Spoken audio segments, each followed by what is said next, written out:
Domani sikhale zonke zikaNkulunkulu ukuze nibe namandla okumelana namaqhinga kaSathane. Amen. Siyabonga kakhulu. Haleluya. Uma izwi lokugcina inani manje.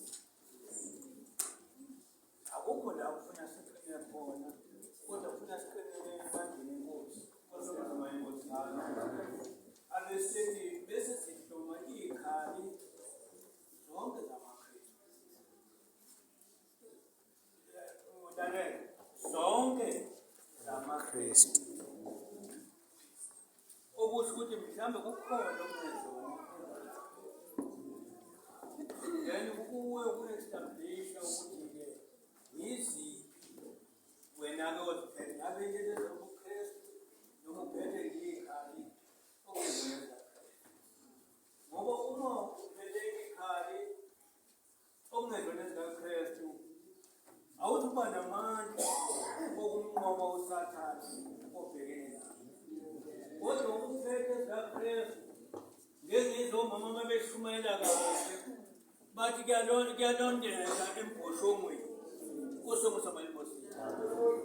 Nalezi zikhali esiziphathe zamaKristu yizona ezizokwenza sinqobe ey'nkingeni nesibhekene nazo. Nakwizimo ziphi esibhekene nazo uma sizihlomile lezi zikhali sizokwazi ukunqoba. Athi uPawuli kwabaseRoma uma yena engakithi ukwazi ukumelana naye. Isihloko nje saleyo ndaba esithi sinqoba ngayo Jesu. Sezikhona izinto zonke wena kudinga nje kuphela uthathe uJesu ummema bengakuwe uze uzokwazi ukunqoba. Yilawo mazwi nami engena ngawe noma engibhekelela ngawe noma engizohlala ngawo phansi ngenze indoda ikethi uthi ahlale emathuneni.